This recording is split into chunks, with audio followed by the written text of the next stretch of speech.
Pois, benvidas de novo.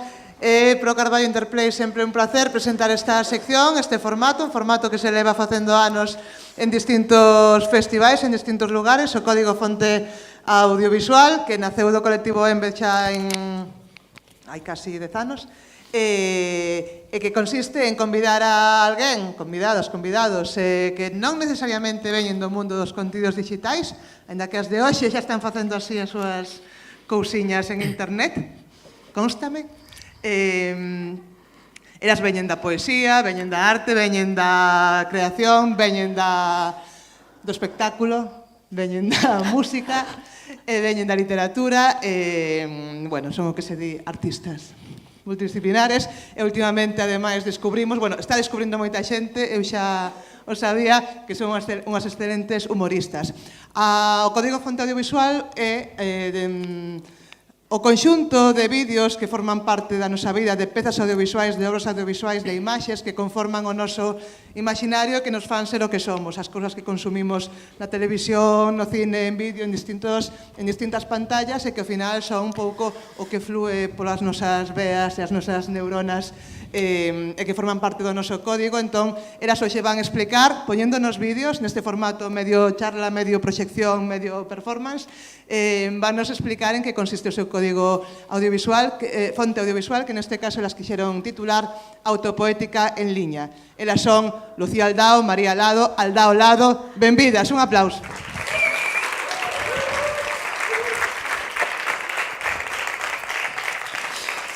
Moitas grazas. Bueno, María xa dixo todo o máis guai que se pode dicir de nós.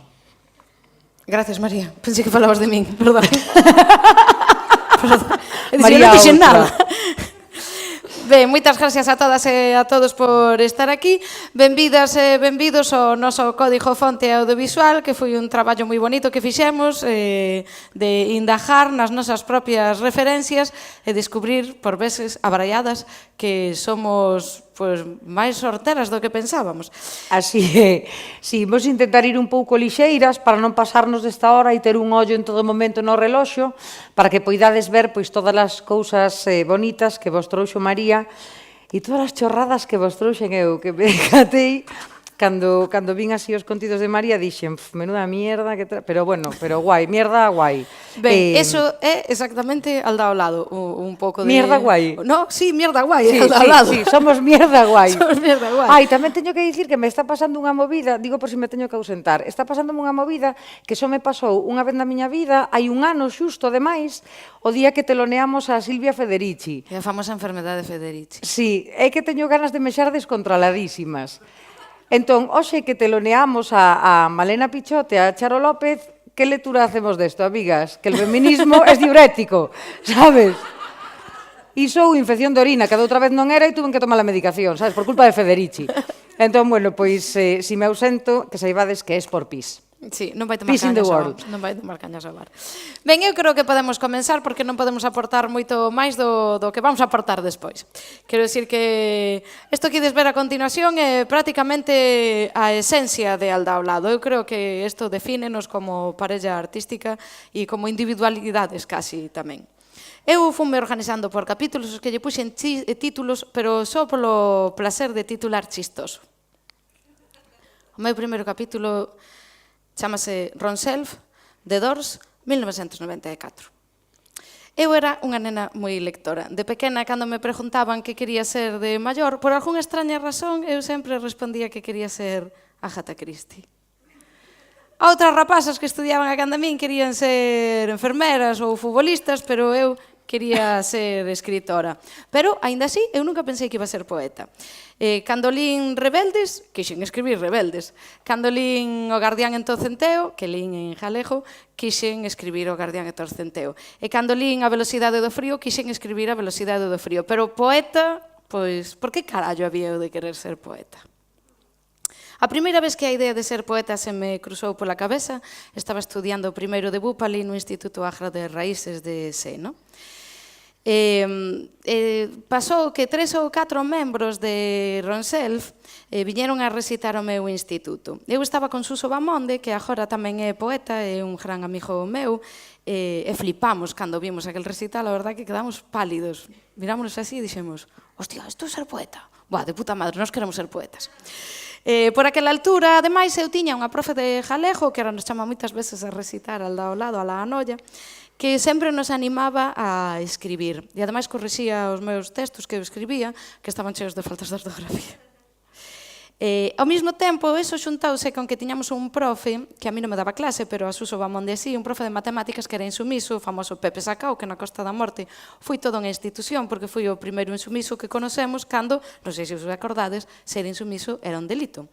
Pepe Sacao xa vos dixo que non me daba clase, pero a pesar diso, gravoume unha cinta de cassette que de algunha retorcida maneira marcou a miña adolescencia e tamén a maneira na que eu concebín a partir dese momento, na que eu concebín sempre sair a enfrentarme ao público e incluso recitar.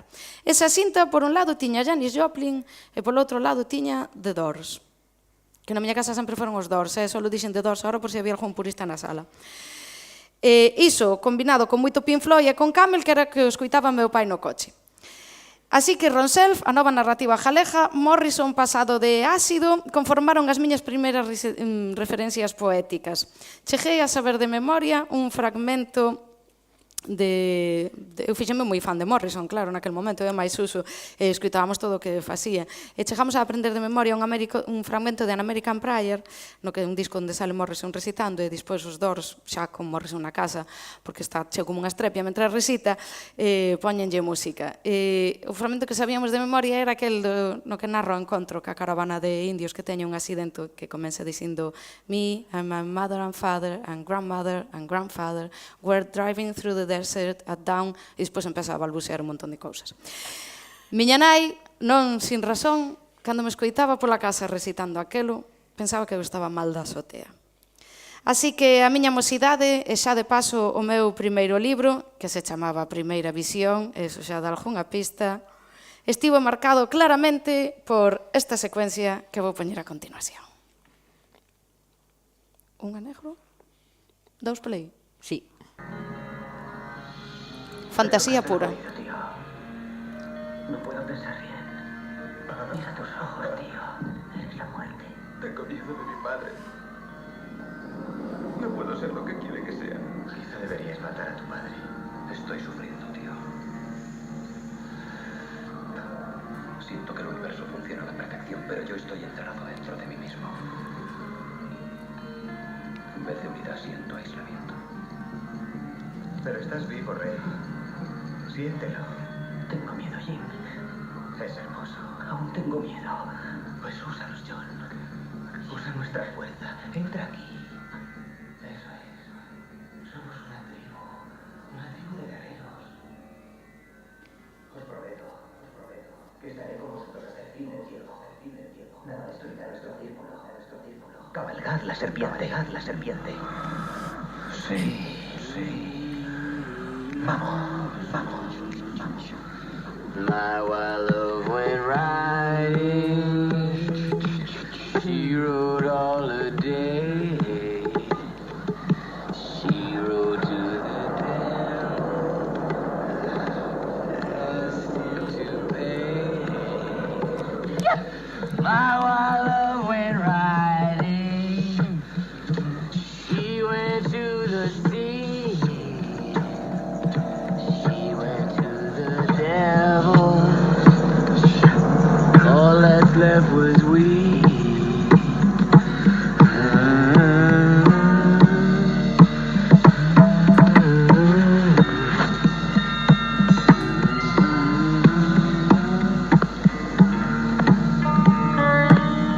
Miedo, tengo miedo.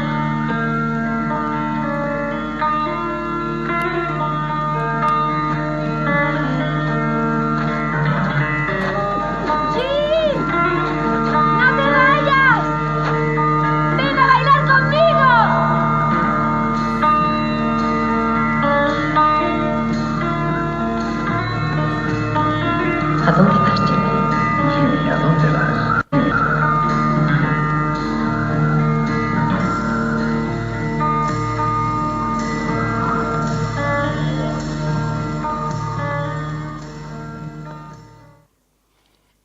conxuntamento de indio espectacular.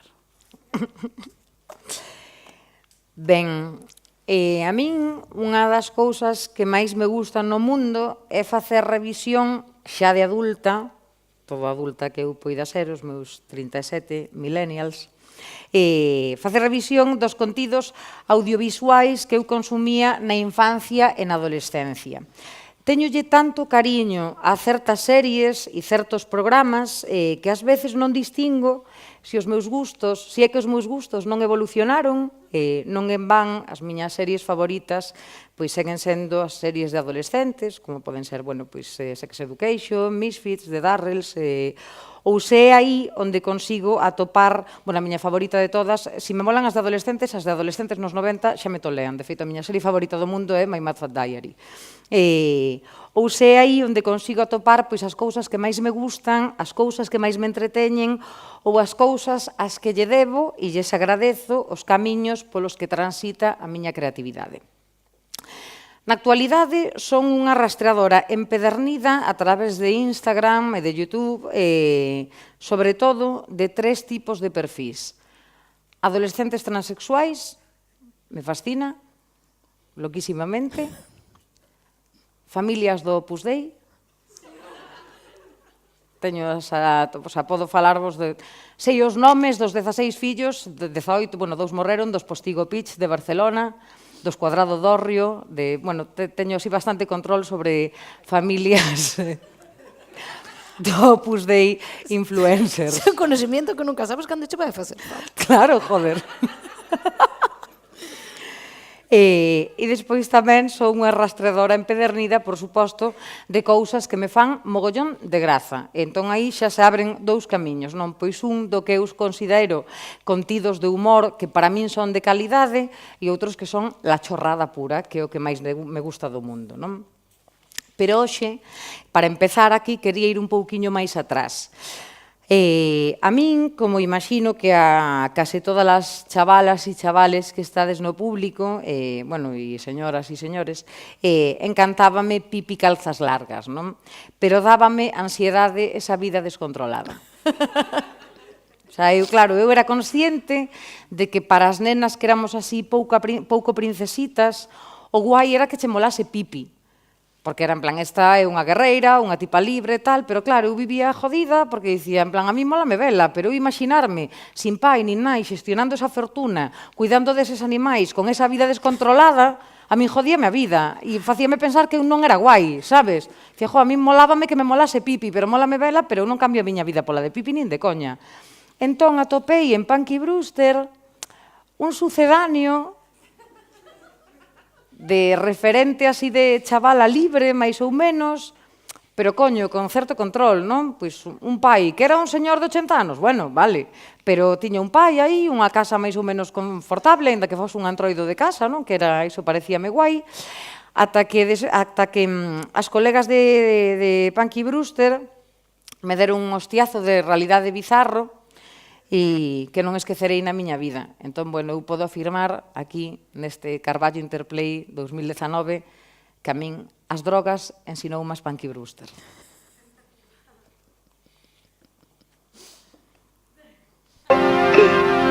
Ahora divirtámonos de verdad. Ajá.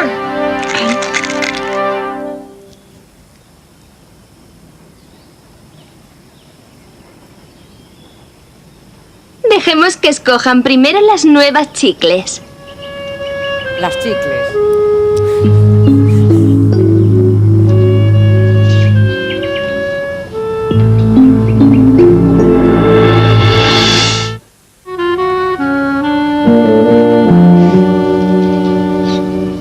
Adelante, chicas. ¿Qué escogéis? ¿Son medicamentos? Canutos, anfetas y un poco de farlopa. ¿Farlopa? Sí. Mi hermano es mi dealer. Nosotras las tomamos siempre, no os preocupéis. Sí me preocupo. ¿Por qué lo hacéis? Todos lo hacen. Además te hace sentir feliz y relajada. Pero yo ya estoy feliz y muy relajada. ¿Tú no, Cheri? Muy feliz, muy relajada. Mi hermano es mi dealer, bravo.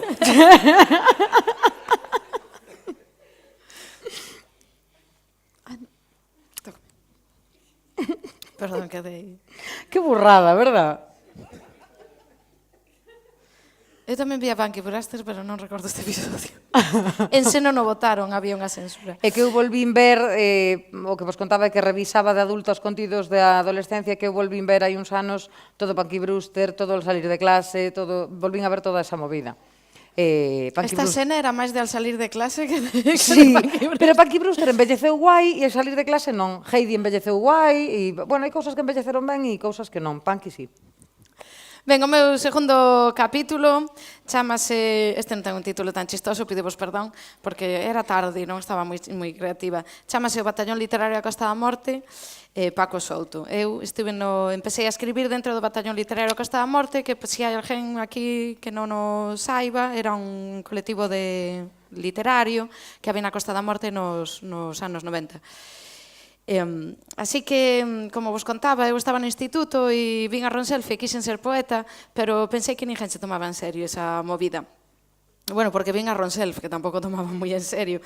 Pero pouco tempo atopeime ca xente do Batallón Literario da Costa da Morte.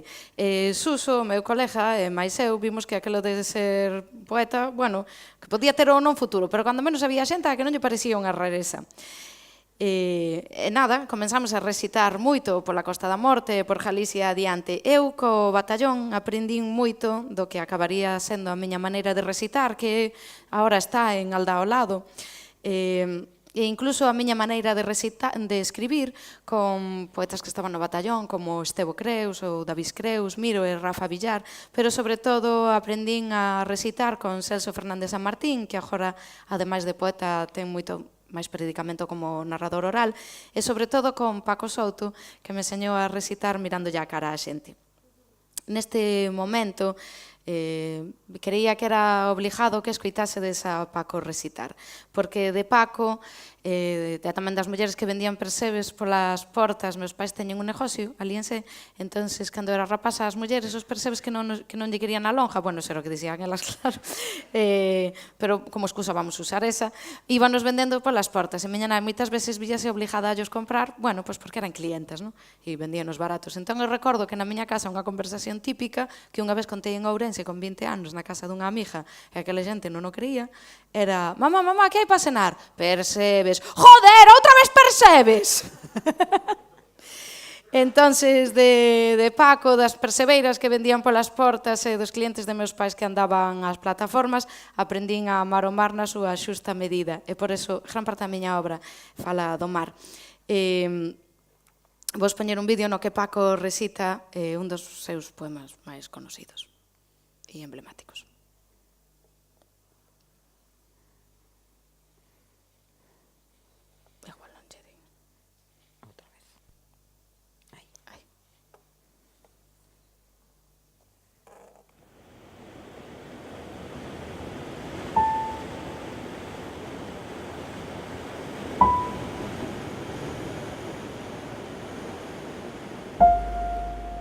A Percebeira é unha illa.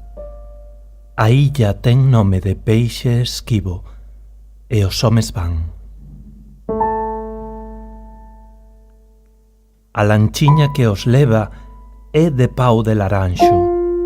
A lúa é unha laranxa apodrecida. A lúa debuxa cadaleitos nas furnas. De entre os mortos nascen percebes. Os ollos vagos non ven. Son as mans acoiteladas as que cachean os tetos. A rapa áxil.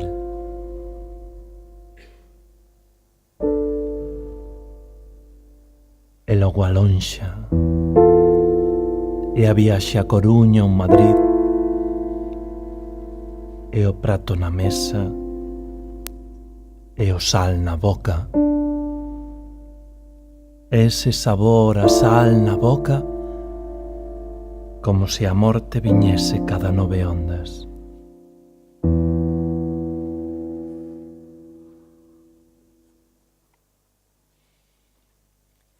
Ben, co tempo, en Aldao ao lado, fruito da casualidade, supoño, ou de algunha ocorrencia que tuvemos no momento, acabamos montando un texto meu con unha versión moi bonita que fai Lu dunha canción dos Beatles. De Eleanor Rigby. De Eleanor Rigby. E eu recito un texto que non foi escrito para Paco, pero que a Paco lle gustaba moito, e tamén un dos meus poemas favoritos, e creo que en certa maneira fala moito de min. Entón, hoxe, quería volo recitar. Así este momento de intimidade que temos entre nós.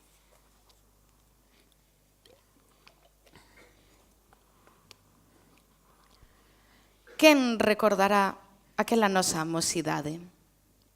Unha sorte de existencia estupefacente nacida do ventre dun cargueiro. Os camiños polos que nos ocultábamos 10, 15, tal vez 20 anos atrás. Conducen aínda ao delirio indestructible daqueles días tan fermosos. Xa daquela eran sendas difíciles, rutas comestas por unha maleza insensata, adolescente, camiños feitos un pé atrás do outro, un pé atrás do outro, un pé ao borde dun cantil. Adrenalina nos beiços e vento do norte, cada xornada como a xornada dun perseveiro. Naquela altura desconfiábamos levemente do futuro, había que amarrarse ben. Que había tanta arrogancia na boca dentada do mar. O millor era amarrarse un ao outro, con cabos que nos protexesen de todas as enchentes, que nos protexesen de todos os perigos, de todos os perigos, de todos os perigos, de todos os perigos, pensábamos. Menos das inclemencias do mañán. E da vida mesma, esa que ca precisión das mareas é quen de borrar todos os camiños. É quen de levar tamén os amarrados. Gracias.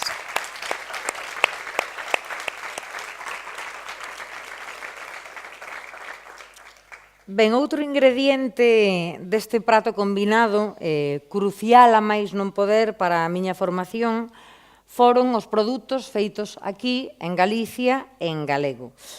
Porque unha chavala da Coruña, castelanfalante, evidentemente, empeza desde moi noviña a crear en galego e continúa creando en galego.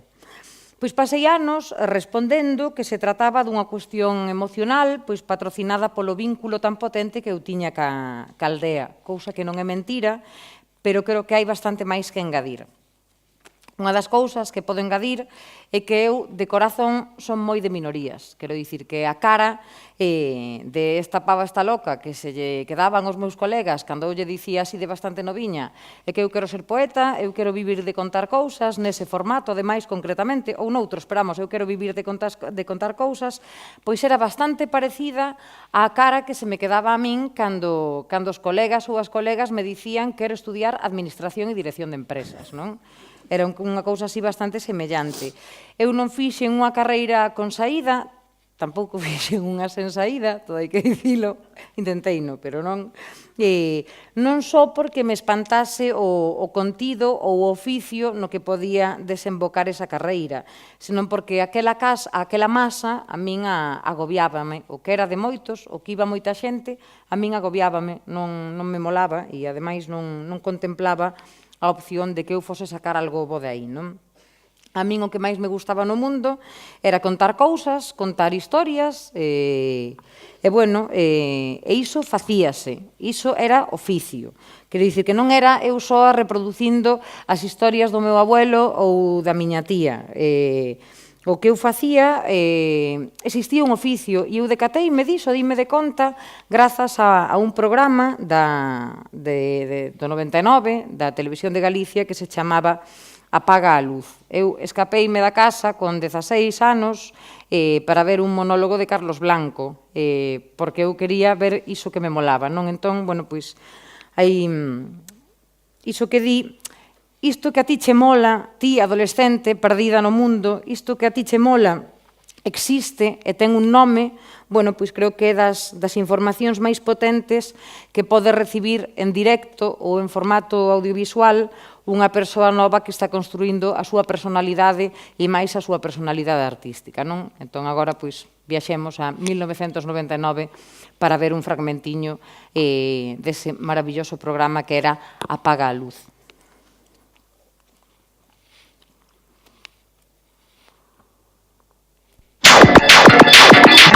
Outro día interroguei eu o meu sobrinho Xío. Estaba eu metendo na cama e dixenlle: eso Xío, para ti como comezou o mundo? Como comezou todo? Tío, quero dormir. Pero a ver, contame, home. Bueno, pois isto foi un Superman que se chamaba Jehová e que en 6 horas inventou o ceo e a terra e todo o demais. Bueno, en 6 horas será en 6 días. Bueno, se queres, contocho, se non, non. Estaba Pilar co home deitando as vacas, cando de súpeto no ceo escoitaron algo parecido a un... ¡Carballeira! E ven pasar voando a reacción non a un paxaro, nin a un avión, nin a Superman, senón a señora María da Fonte pelando patacas na súa banquetiña. E cando as sombras da noite caeron por riba da parroquia de Carreira, á porta da casa de Manuel de Mos soaron 3 petadelas. A muller abreu e dixo a morte: está Manuel? Que Manuel? Ai, que carallo. Quedoulle a cara desfeita. Levárono para Lugo, pero non era cousa de morrer. Entón fixéronlle a primeira operación de ciruxía plástico-reparadora que se fixo en Lugo. Pero bomba, veo unha ola e chimpoulle o zapato. Entonces Ricardiño berroume: Farruco, mira o que pasou. Polo Cantábrico iba navegando o seu zapato. El, moi tranquilamente, sacou o outro, meteulle o calcetín e mandouno tamén a xunto ao seu compañeiro. E dixen eu: pero que faz? E dixome: home, imagínate ti que agora chegan os da Cruz Roxa do Mar e ven un zapato solo e pensan que se afogou un coxo. A chegada de Antonio Tatán é un acontecimento. Sempre trae regalos para todos. Un ano trouxo jorras e camisetas dos Yankees de Nova York e os 30 veciños de San Andrés de Vilar campan as súas anchas con jorras e camisetas dos Yankees de Nova York. Nun partido de fútbol, cando a un porteiro lle colaban un gol, sempre saltaba alguén e lle dicía: desgraciado, se fora un bocadillo ben o parabas, carallo. A grada inteira empezou a dicir: Marcelí, no, Marcelí, no, Marcelí, no. E Marcelí non debeuse animar, porque a xogada quedou perfecta, non? Tocou de atrás Petelas para Javier, pola dereita para Narciso para Carlos, que lle devolve vais pola banda, escoras un pouquiño, entra na área e bimba. Fríos e sen fala. O único que podía falar era Severino, que marchou para a cociña cantando: que lle den polo cua di Stefano, a di Stefano, a di Stefano, que lle den polo cua di Stefano, a Cuba la máis a selección, chimpón. No seu momento, Mareas Vivas fora tamén unha revolución porque nos permitiu dúas cousas. Unha, ter un contido en galego que lle flipaba a todo o mundo aquí, prácticamente, cousa que non se volveu repetir, e dúas, pois coñecer de moi noviñas pois os diferentes xeitos de falar que había polo país adiante. Era sacar as leccións que aprendíamos nos libros, era velas de repente na tele, non? Que iso ten moito valor. Iso agora non hai, por exemplo, e eu comentaba yo antes a María Yáñez, que nos facemos moitísimos bolos en centros de ensino para adolescentes. E para min, só para min, pero é así, María, na actualidade, é a Mareas Vivas, a que teñen acceso pois a chavalada... Parece que quedamos, eu e Miguel de Lira, nada máis falando con Sese Congeada. Sí, pero é certo, eu observo como estamos en Instis de Lugo ou en Ourense e María empeza a falar e sempre hai unha revolución enorme na sala porque están nomeando, están vendo cousas que solamente lles comentou a profe ou o profe, sabes? En plan, ten geada, ten soseo. Ás veces síntome como se falara sefardí. Sí. É como super exótico, eu dicía, claro, que eu isto descubrino, hai xente de outra xeración que o descubriu ao chegar a estudiar a carreira, cando xa na súa facul se xuntaba peña en todos os sitios, escoitaron por primeira vez dicir a xente flipín e contín e estas cousas, pero nós gran parte desa variedade da nosa fala, pois descubrímola grazas a Mareas Vivas. Como me parecía así un pouco manido e unha referencia que temos todos e todas moi clara na cabeza, traer así un anaquiño de de Mareas Vivas. Quero recordar hoxe aquí un programa máis recente, de 2008, que é o maravilloso Ben Falado, onde aparece só porque aparece unha señora tan guai que para min é unha honra que a coñezades, non? Entón, bueno, como Mareas Vivas xa así un pouco de todo o mundo, e Ben Falado non é unha referencia que todos e todas teñamos clara na cabeza, pois, bueno, para que coñezades esa señora e, de paso, como se fala no Courel. Se fardí de verdad. Mira, má, flipa. O sea, oso aí colgado, tan guai. Pero esta imaxe, ya está. Non me jodas, colgáronllos da televisión. Isto non é... Non tiña ela natural aí. Vai falar máis peña, pero esta señora é Dios, vale? Mira, tú tiñas que estar en algún sitio, porque tú vales para falar. Barbaña chámaselle a cando chove así unha agua moi finiña. Que no normativo dicen que para, e nos aquí eu sempre oín dicir pre. Xuntámonos aí a comer, e para min é unha felicidade xuntarnos. Quanto máis estian na casa máis familia, eu máis contenta. Pasa! Cando tú cabeceas unha cousa de que isto é así, está, dice, pois sí que estás en feixo en eso. Eu nací no ano 35 e miña mãe marchou para Valencia. Entonces, trouxe-me aquí onde unha señora que lle nacera unha nena morta para que me dira de mamar. Daquele era ese estilo. O que en castelán aullar, pois aquí dícese oular. E ali tiña unha miña, aquela, e depois casei meu, tuve 4 fillos, e ali era a mordez, e cada un da fillos da mãe que pariu. O pasado pronunciase cantabamos. Cala, se non vas salir na televisión.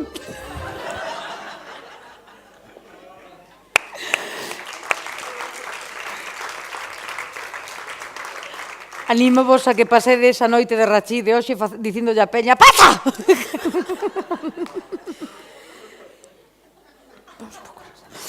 Venga, o meu terceiro capítulo titúlase Nirvana, a mostra de teatro de Sé, Kiko Cadaval e meu bisavó Papá Manolo.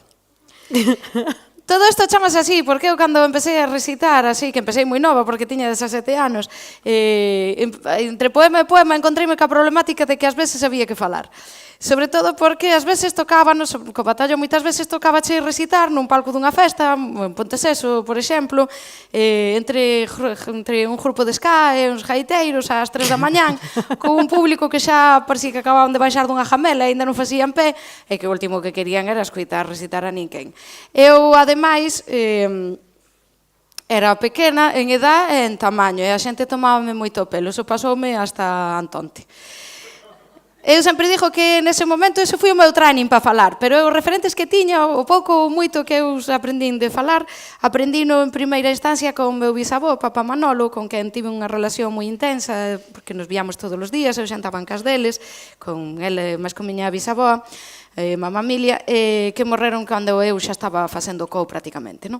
Entón, o meu bisavó era un gran contador de historias. Eu, claro, para min era unha persona excepcional, non conocía a ninguén máis que fixera eso. E sentábase, eu comía con eles na casa, sentábase ali e contaba un conto detrás de outro, viña a xogar a partida, e en acabando a partida poñíase a contar contos, sabía centos de contos, e moitos dos que contaba aprenderos de súa bisavoa, o cal era unha cousa que a min, sendo adolescente, me parecía unha cousa inaudita.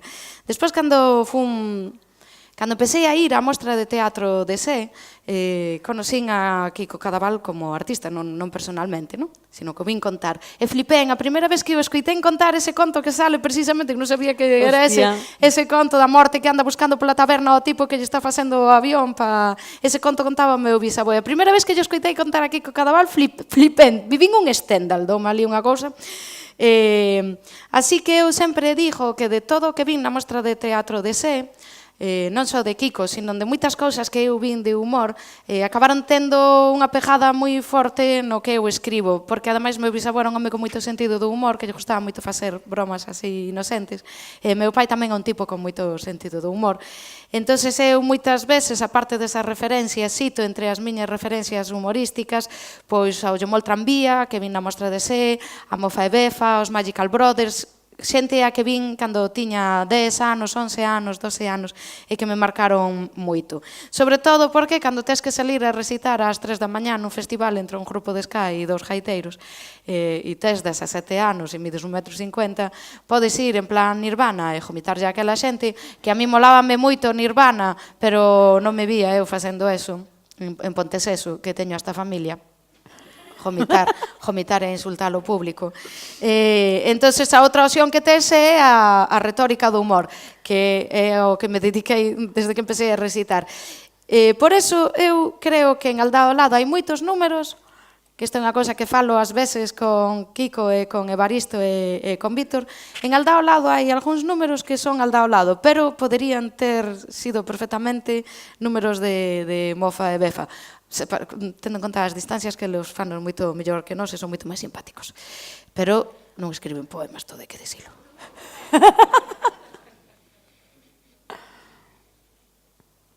Estos son os flamencos a Berchales. Ai, que guai. Dalle outra vez. Dalle outra vez. Eu sempre lle teño que dar 3 veces.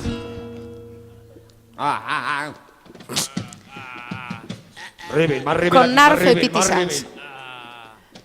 Hostia, con Narfe. Sí, Narfe a guitarra e Piti a española. Hostia, Con tú. Vamos allá.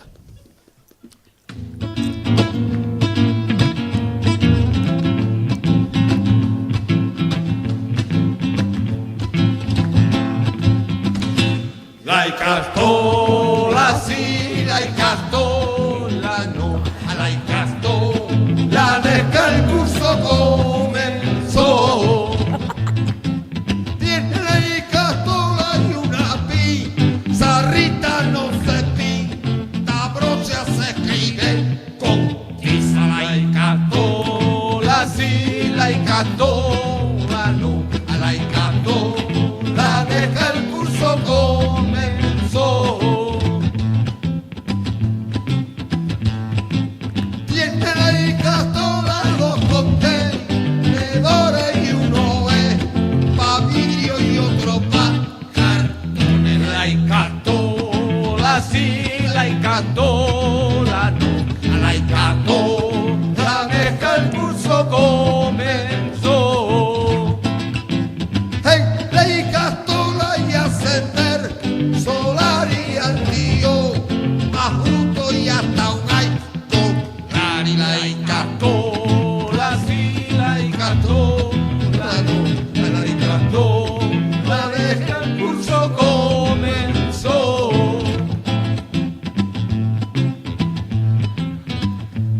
Jaun Andrea Gabon denori, osasuna da garrantzitsuena hori bai, baitasun azkernikako arbola presoa kalera txakurra barrura. Y ahora para esos payos españoles que no tienen ni papa de euskera, buena noche, bienvenido hijos del flamenco. Os saludan los romeros de Zumárraga, que somos un grupo de la nueva onda Berchale Flamenca. Y estamos integrados en el CAR, que es la coordinadora Berchale Rumbera. Antes de que subáis a hinchar a pinchos y a epote a Inés Rico Taberna en las crechas, subamos a ofrecer un poporri que se va a cagar la chacurra. ¡Ale que no! Ahorrera, borroca desatada. ¡Ojo! Un pupurri festivo, pero reivindicativo, como tiene que ser. Para Cádiz, puta España, venga, Os voy a presentar a mi primo. Bueno, número espectacular. Este creo que era representado na Quintana durante o aniversario. Isto podíamos telo feito nos? É a pregunta. O texto, a letra. A letra, vale. Bueno, pois María xa acaba de abrir a porta do humor, non? Que é compañeiro inseparable das nosas vidas, arma e recurso e, ademais, tamén oficio. Eu son neta, filla de xente simpática. Isto é unha verdade, é así. O sea, é así. Meu abuelo era un tipo moi simpático, miña nai te partes, se eleje constantemente, quer dicir, meus colegas pelexan por vir comer a casa e coñecer a miña nai, porque son as risas. Entón, bueno, pois digamos que o feito de que parte do meu traballo sexa humor, pois é prácticamente xestionar unha herdanza, non? Como a quen di. María puxo vos un exemplo de humor de calidade, que é ese flamenco aberchale de Mofa e Befa, que eu tuve a sorte de ver en directo e de botar as risas da miña vida. Eu fixen unha mini escolma totalmente absurda e random que pretende exaltar dúas cousas, non? Pois esas frases que nos fixeron graza e que triunfaron tanto en nós que pasaron a formar parte da nosa linguaxe cotiá, pois que a nosa xente querida, cas colegas, ca familia e esas cousas, non? Que moitas proveñen de grandes humoristas e outras, pois, simplemente xurdiron, eu que sei. Pois, por exemplo, na miña casa, no núcleo familiar, ninguén di, por suposto, todo o mundo di, por suposto, galloso. É un rollo que, pero aínda que esteas discutindo ou chorando ou nun velorio, sabes? En plan, le cerrasteis la caja al abuelo? Por suposto, galloso. Sabes, quero dicir, isto dixe así. Por qué? Porque hai anos, non sei se lembrades que hubo unha época na que o Luarco presentaba unha rapaza cubana, pode ser, ou algo así, nin sequera sei moi guai. Bueno, teño aí un recordo, e Galloso falaba e ele dicía, por suposto, Galloso, por suposto, Galloso. E iso quedousenos aquí, na miña casa, dirse, por suposto, Galloso. E así, bueno, pois, parte do que quixen rescatar, son frases que quedaron así na miña pandilla ou no meu entorno e que repetimos ata a saciedade e que xa as dicimos, pero con seriedade, sabes, que valen para decir en tanatorio. E despois tamén, nesta mini escolma, que son 3 vídeos moi pequeniños, pois tamén aparecen as cousas pois que nos fan graza, porque sí, e xa está, son, bueno, pois, a chorrada esa da que falaba antes, non? Pois sí, que todas parten así desa incongruencia que mola tanto e que dá pé ao humor.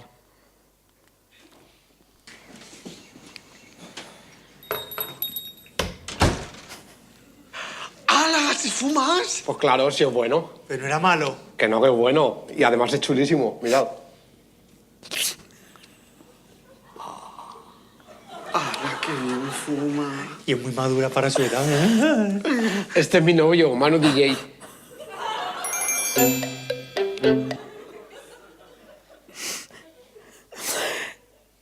Ben,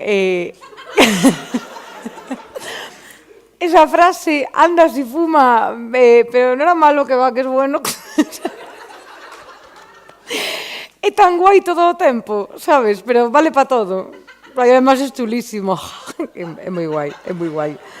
Bueno, a chorrada, xa máis chorrada, tola, así como xénero e como fonte inesgotable de risas, no meu caso xurdiu, pois, a finais dos 80, cunha das parellas así que revolucionaron o humor nas pantallas de toda a xente desa época, non? Que foron, bueno, vou poñer unha miticada moi grande, pero non hai día que non a vexa, que a vexo 4 ou 5 veces ao ano, que non se me abra a boca dunha cuarta. Cualquier cosa, cualquier objeto para ti tiene un sentimiento, puede encerrar un sentimiento sexual. I don't find this table sexually arousing in the least. ¿Y esta bandeja de palomitas? No? No. No? No. There's nothing in this room that turns me on. ¿Dónde se pone Madonna el termómetro cuando tiene fever? You go over there. Please. That depends on what part of my body is hot.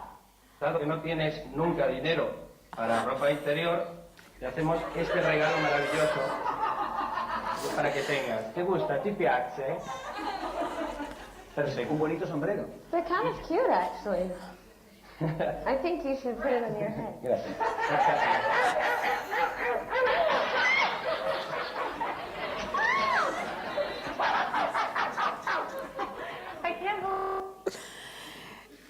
Este momento é unha das burradas máis grandes que vimos nas nosas vidas, pero vamos.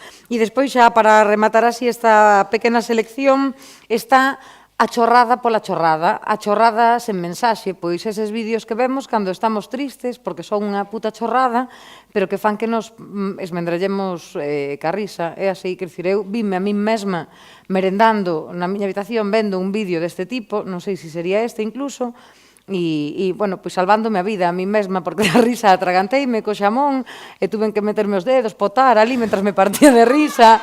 O sea, E eu vía na casa que tiña antes, que tiña así 3 ventanas enormes, e o edificio enfrente que me vían de pleno, e eu ali... E pareceume así como moi guai. Deseo que os guste.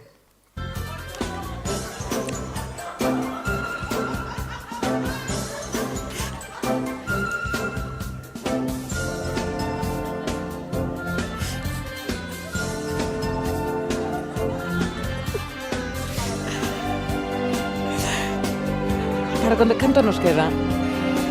Vale. Este vídeo dura 1h30. 10 minutos quedannos. Sí. Ben, sinto decepcionarvos, porque esta parte que ven a continuación, neste capítulo que se titula A música, así, sin máis, porque a esta altura xa era 1:30 da mañán, quería contarvos que, bueno, é un clásico isto que veña aquí unha poeta a dicir que sí, que eu escribo sempre con música, a música é moi importante para min, non sei que. No noso caso é así, porque ademais a música forma parte do noso show, do show Alda ao lado, porque cando nos xuntamos decidimos xuntar os nosos talentos. Lucía canta moi ben e toca guai a guitarra, entonces aí foi cando empezamos a recitar. Si algo que me deu Dios, e eu falei con el, dixenlle se podía lucrarme, díxome adelante. E xa está. Dios sempre estuvo a nosa parte. E entonces nada, moitas veces montamos eses números nos que ela canta ou fai así algunha versión guai e eu recito, no? Pero independentemente deso, sempre escribo moitas veces con música e ás veces a música do que... Ás veces escribo textos para algunha canción en concreto. Isto para min é importante porque como recito normalmente de memoria, para min o texto, o ritmo do texto é moi importante. Pois creo que cada poema ten o seu propio ritmo e moitas veces busco cancións que se amolden un pouco e vou escribindo en función dese ritmo, no? A partir do ano 2005, ademais do meu terceiro libro, decidín que todos os meus libros iban levar unha playlist na última folla para que a xente... Bueno, isto foi antes do Spotify, despois apareciu o Spotify ás veces dunha temporada que as tiña colgadas na miña conta de Spotify.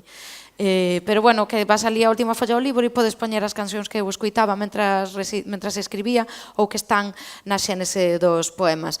E neste momento eu iña a poñer un vídeo dunha canción que me mola moito, que está na xénese, na escrita e no ritmo dun dos poemas meus que máis me gusta e que máis me gusta recitar, que é un texto dun libro que se chama Nove, un poema que se chama Así do novembro, que é un libro que nasceu da raíz do asunto do Prestige, de toda a traxedia do Prestige, de como evolucionou e do rápido que se esqueceu, que é o contido así do libro en xeral, aparte de ser un viaxe mítico, unha reconstrucción mítica da Costa da Morte.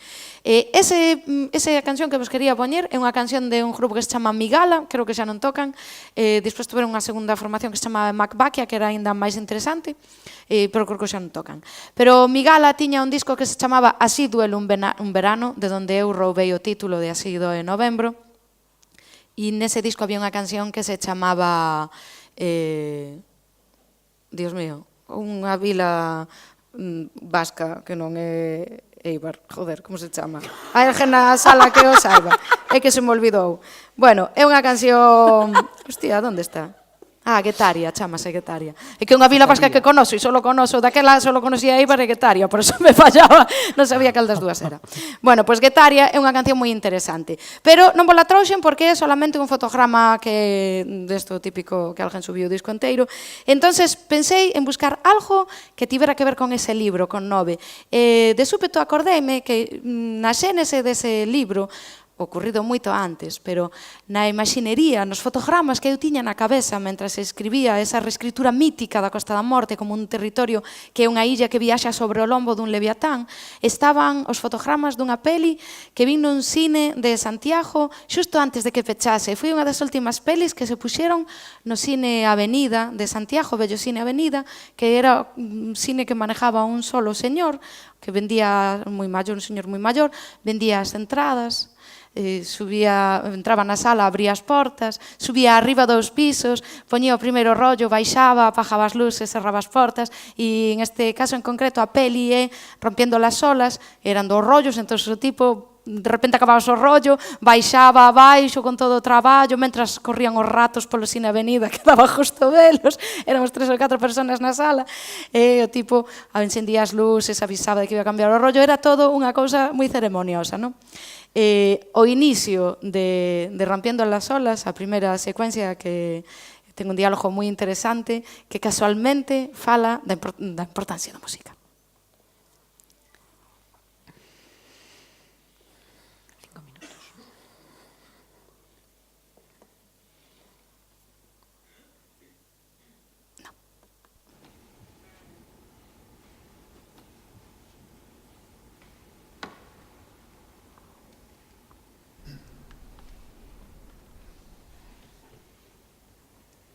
His name is Jan. I do not know him.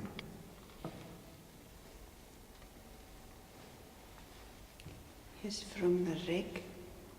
You know we do not favor matrimony with outsiders. Can you even tell us what matrimony is? It's when two people are joined in God. Do you really believe you are capable of bearing the responsibility not only for your own marriage and God, but also on others? I know I am. Can you think of anything of real value that the outsiders have brought with them?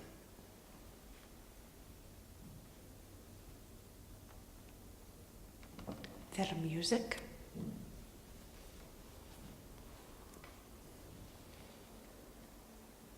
Out you go, Bess McNeil, and be seated. Bueno, para que siga Lu. Bueno, xa vistes, non? Podes dicirnos algo de realmente de valor que trouxeran os estranxeiros? E ela, como sabendo que vai dicir algo moi guai, di a súa música. Ben, como xa vos dixo María, a música en Alda ao Lado ocupa así unha parte bastante importante, pero na intimidade da escrita a música tamén sempre está aí, como no caso de María, non? E agora, isto que vou facer, bueno, para min é como unha confesión, non? Durante moitísimos anos, todo o que estiven escribindo sobre os mesmos 3 temas. Sempre, todo o que escribo ten 3 únicas cancións de fondo, así durante mogollón de anos. Vou desvelar só unha, para non ter a sensación de que marcho do Carballo Interplay en Bragas, sabes, bueno, porque hai que guardar algo para unha, pero bueno, vou descubrir solamente unha que é dun grupo, así moi pouco coñecido, que se chama Winter Family, que son un tipo e unha tipa que curran entre París e Tel Aviv, e vou recitar un poema que ademais sempre escribo con esta canción de fondo e con esas outras 2 que deixo no misterio, pero nunca recito sobre elas. Entón, bueno, igual é un pouco molesto porque a canción ten letra narrada, ademais, pero, bueno, por facer algo así, por facer a fricada, non? Por facer algo que nunca fixen e esas cousas. Titúlase Garden, esta canción. E está sobre unha foto que non mola moito, sinto, pero era a canción que aparecía con máis calidade. Pechade os ollos. This is our love story from Eu, o teu país fun brillar e soltáchesme a noite para que me trabase. Sobráronme campos de mainzo que atravesar radiante mentres fuxía do animal esbelto da tua ansia. Nunca queda claro se correre de valentes ou de cobardes. E a min non me incomoda este verso. Gústame. Gústame como a ti che gustan outras cousas que eu non tolero. Todo o que desbasto para soar máis prudente. Hai xente a que lle debe resultar tremendamente atractiva a displicencia. Todo o que afío para soar máis inflexible aínda. Non deberas conformarte con este sucedáneo de historia importante. Demonízame agora. Agora sí. Pero aclaremos que roubar di máis da persoa que da súa necesidade. Pensa que gran parte dos libros que lemos sobreviven tan só a unha lectura. A estas alturas poderías ter asumido que todo importaba a metade porque ia calor. Que se nos foron das mans as mans e fixemos do estómago un after. Ese querer verboso. aquel posgrao en falsidade. Droga por nós, que a unha illa deserta levaríamos un xesto. Droga por nós, que non se pon o sol nas nosas bocas. A frase dime algo que eu non saiba, sorna fora, e agora a miña petición máis firme. Ponlle nome ti a todo o que non pagou a pena, atrévete a facer da palabra líquido de contraste. Droga por nós, que non aguantou o noso amor a luz do día. Toma. Ole. Rematamos. Si, vamos rematar aquí. Eu tiña algo máis que contarvos, pero creo que xa nos entendedes perfectamente. Agora só vos falta vir a ver un Alda ao lado en canto teñades ocasión. Entonces estaredes ali de público intelectual dicindo, sí, mira, as referencias das que falaron.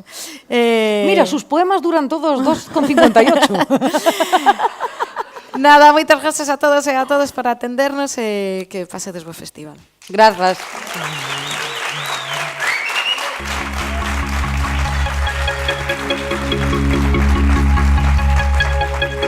Thank you.